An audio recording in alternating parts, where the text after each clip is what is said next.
This screencast shows how I put my @1 assessment plan to use in one of my online courses. For the assessment plan, I first chose one of my classes, which was my Technical Communication Plain English course. And I took the description and the student learning outcomes and first revised that for our final assessment plan.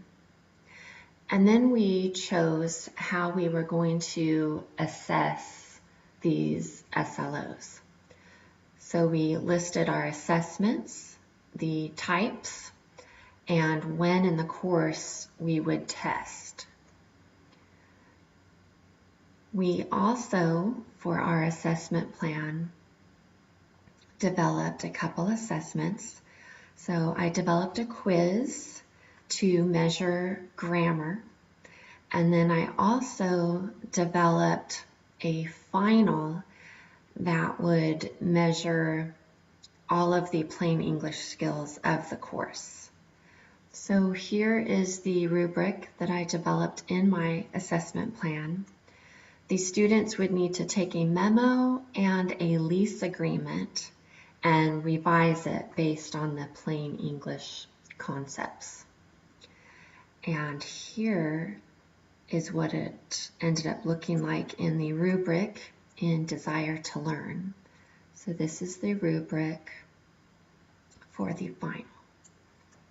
So after we developed our assessment plan, I then developed all the content, so the resources and activities that would help the students achieve the student learning outcomes.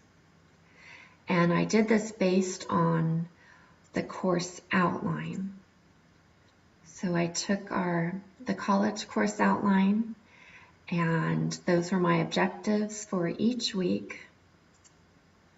So here is an example of the week 2 folder. Here is my outline.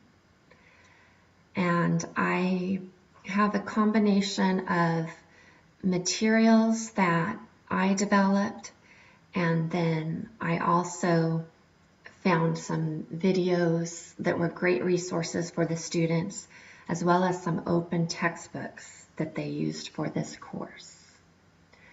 For grammar, I was able to use a website called No Red Ink, and the students would use summative and formative assessments. They would practice doing the grammar, and then they would take a quiz once they were ready.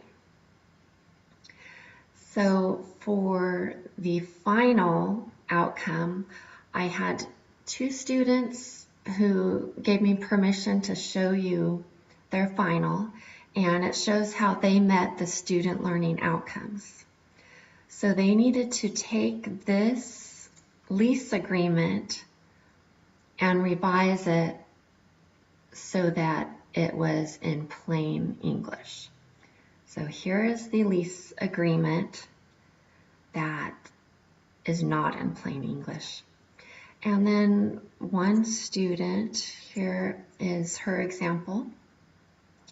So she used the middle style, grammar, concise sentence construction, and it turned out really nicely. And here is the other students who also demonstrated that she met the student learning outcomes.